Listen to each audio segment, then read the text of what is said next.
Valérie Stromanger qui vous parle du site orthoc'estfacile.com. Je suis très heureuse de vous accompagner dans vos progrès en orthographe. J'espère que vous savez maintenant que l'orthographe c'est facile, en tout cas que c'est largement à votre portée. En fait, c'est comme de gravir une montagne. Quand on est tout en bas, on peut se dire que c'est difficile, qu'on ne va pas y arriver et on peut être complètement découragé.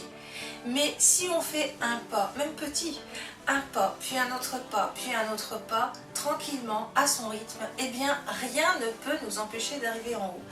Et c'est dans ce cheminement que je me propose de vous accompagner tranquillement. En plus, avec les vidéos, vous pouvez revenir sur des faits que vous auriez oubliés. Vous êtes largement autonome. Voilà. Alors le sujet que je vous propose aujourd'hui m'a été soufflé par une internaute et je tiens à la remercier. Et je vous incite aussi à faire de même. Si vous avez des questions, n'hésitez pas à me les mettre en commentaire. Comme ça, moi je saurai quoi traiter en priorité et je serai sûre de répondre précisément à vos besoins. Aujourd'hui, on va apprendre à conjuguer un verbe à l'impératif présent. Vous allez dire à quoi sert l'impératif présent? Eh bien, c'est tout simple et on s'en sert tous les jours.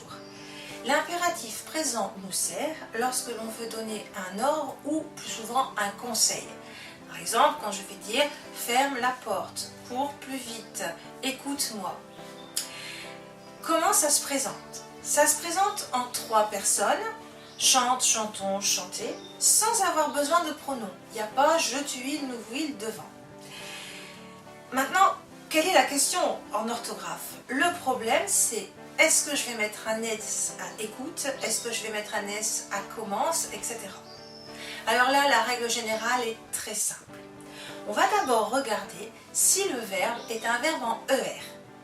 Si c'est un verbe en ER, je ne mets pas de S. Ferme la porte, ça vient de fermer, je ne mets pas de S.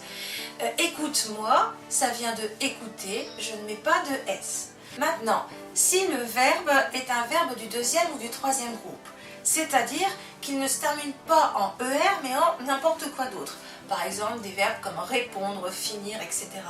Eh bien, dans ce cas-là, je vais mettre un S à l'impératif. Si je dis réponds-moi, ça va s'écrire DS au bout, parce que ça vient du verbe répondre. Finis ton travail, ça vient du verbe finir, donc je vais mettre un S à fini. Ça se termine en IS. Part à l'heure, le verbe partir, donc je vais mettre un S, P-A-R-S. Alors, même si cette règle générale est assez simple, il y a quand même quelques exceptions. Tout d'abord, les verbes comme offrir ou cueillir, accueillir, etc. Ces verbes-là ne sont pas du premier groupe, offrir, cueillir. Pourtant, au présent, ils se conjuguent déjà comme des verbes du premier groupe. Je dis j'offre, je dis je cueille ou j'accueille les étrangers. Dans ce cas-là, quand je dis offre quelque chose ou accueille, je ne vais pas mettre de S. Je vais faire comme si c'était des verbes en ER.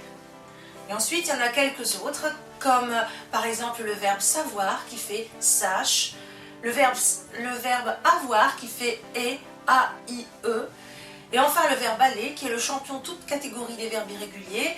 Le verbe aller fait va, V-A. Voilà.